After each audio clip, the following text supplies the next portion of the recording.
Ladies and gentlemen, the Republican nominee for President, Donald J. Trump, and the Democratic nominee for President, Hillary Clinton.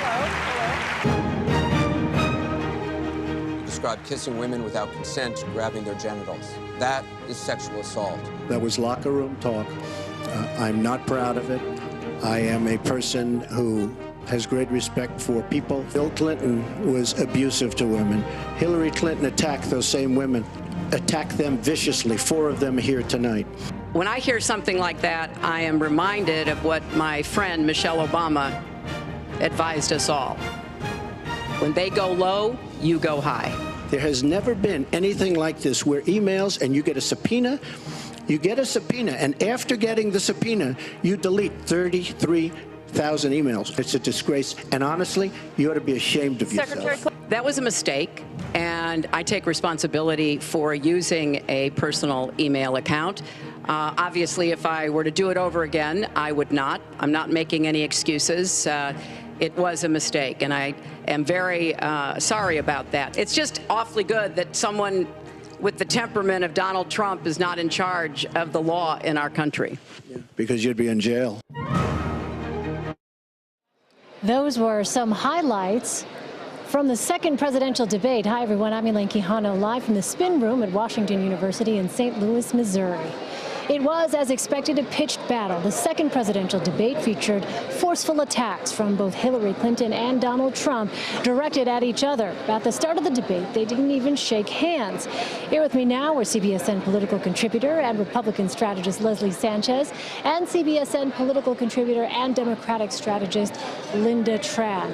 All right, ladies, so let's talk about this. Heading into the night, there was a lot of speculation about what tone Donald Trump would take. What we saw just a little bit before the debate itself was that impromptu Facebook Live appearance with Donald Trump and several women who accused Bill Clinton of assault, sexual assault, certainly telegraphing the tone that he would take, not any sign of contrition, but rather sort of digging in, doubling down. Leslie, what did you think about that strategy?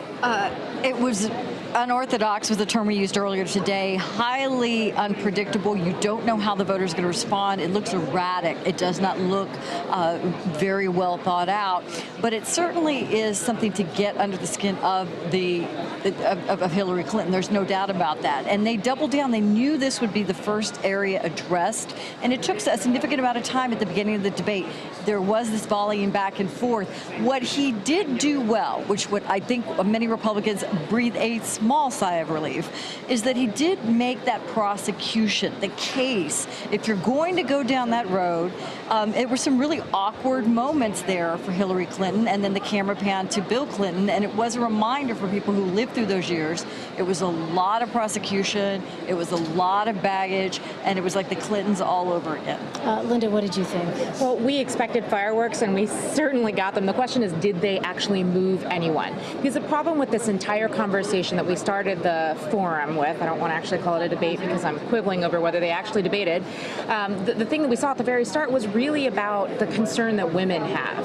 And while he definitely played to his base throughout the entire evening and really riled up the troops, what he really needed to do was connect with some of these groups that he has been having trouble with, in particular women, and in particular college-educated women. And I'm not sure that he made past that hurdle tonight. All right. For any of our viewers that missed it, let's talk about and actually show that opening where the tape was discussed, and specifically Mr. Trump was pressed on precisely what he was saying, what he meant in that tape. Let's go ahead and listen to that. SOT number 2. You bragged that you have sexually assaulted women. Do you understand that? No, I didn't say that at all. I don't think you understood what was said. This was locker room talk. I'm not proud of it. I apologize to my family. I apologize to the American people. Certainly I'm not proud of it. But this is locker room talk. You know, when we have a world where you have ISIS chopping off heads, where you have, and frankly, drowning people in steel cages, where you have wars and horrible, horrible sights all over, where you have so many bad things happening. This is like medieval times. We haven't seen anything like this, the carnage all over the world. And they look and they see. Can you imagine the people that are frankly doing so well against us with ISIS?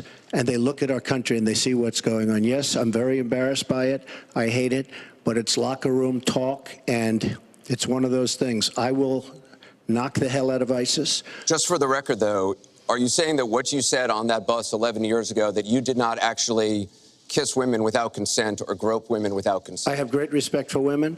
Nobody has more respect for women than I do. So for the record, you're saying you never did that? I said things that, frankly, you hear these things are said, and I was embarrassed by it, but I have tremendous respect for women. Have you ever done those things? Women have respect for me, and I will tell you, no, I have not. All right, Leslie, what did you make of that answer there from Mr. Well, Trump? there was a lot of pressing by Anderson Cooper to get to the point, which was really the last point. Are you this groper? Did you do this? And you allegedly said you did do. And he said, no, I did not. But here, I felt he had contrition. He apologized. He said he's embarrassed by it. He embarrassed his family. He asked for forgiveness from his family. And he's moved through that. And if it's good enough for his family, that's really the first starting point. Are a lot of women going to say, oh, okay, it's good enough for me? Not necessarily. Do they still think he's a bit of a pig? I think some women are going to continue to believe that. But I think on that issue, he addressed it the way he needed to. Linda, what did you think about that? He did acknowledge bad behavior. He acknowledged bad behavior, but he started by saying, no, I didn't say that. You misunderstood, which is classic Donald Trump. You know, the moment he said, nobody respects women more than I do, I was in the media center and literally laughter broke out across the room because it just did not ring true to what we've seen on the campaign trail, what we've seen time and time again on video, and what reports like the New York Times Nicholas Kristof story about Jill Harsh suggest otherwise. Yeah. I want to turn to another moment now. We knew going into this a vulnerability for Hillary Clinton is her honest and trustworthiness numbers. Against the backdrop of this debate, in addition to the Trump stories, the WikiLeaks and that story breaking about having sort of one thing to say in public when you're a politician and another thing to say in private as a politician. I want to play for our viewers, it's SOT number 5 control room, where Mr. Trump went after Secretary Clinton about emails, and again, these issues of transparency that have continued to plague Hillary Clinton came up. Let's take a listen. You talk about apology. I think the one that you should really be apologizing for, and the thing that you should be apologizing for, are the 33,000 emails that you deleted and that you acid washed. And then the 2 boxes of emails and other things last week that were taken from an office and are now missing. And I'll tell you what, I didn't think I'd say this, but I'm going to say it. And I hate to say it. But if I win, I am going to instruct my Attorney General to get a special prosecutor to look into your situation, because there has never been so many lies, so much deception. There has never been anything like it. And we're going to have a special prosecutor. When I speak, I go out and speak. The people of this country are furious. You know, it's just awfully good that someone with the temperament of Donald Trump is not in charge of the law in our country. Yeah, because you'd be in jail. Secretary Clinton.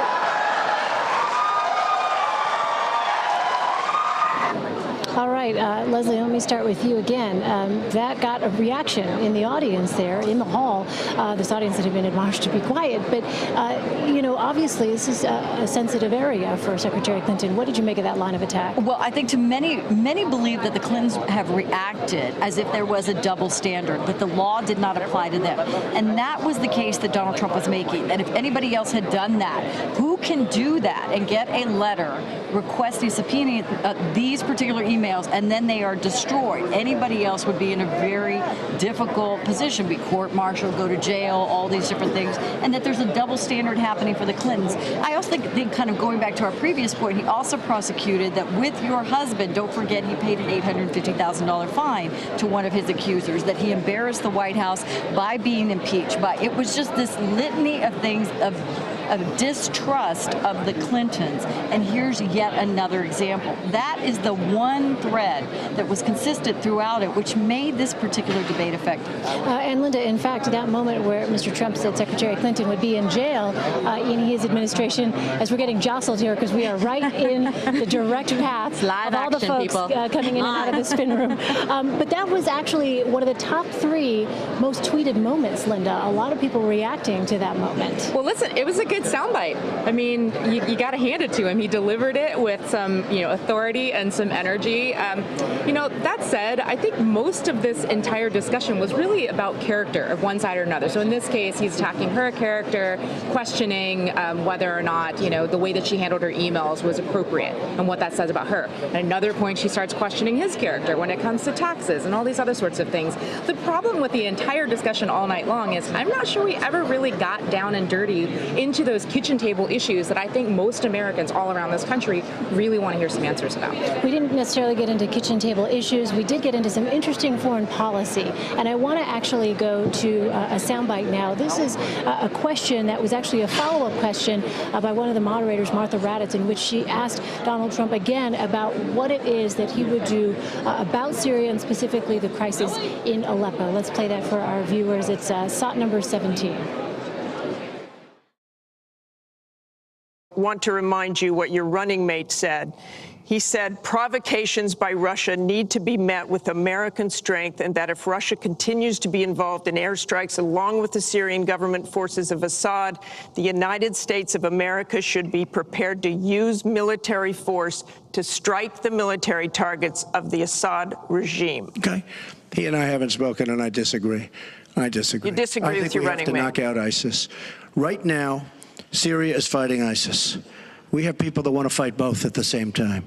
But Syria is no longer Syria. Syria is Russia, and it's Iran, who she made strong, and Kerry and Obama made into a very powerful nation and a very rich nation very, very quickly, very, very quickly.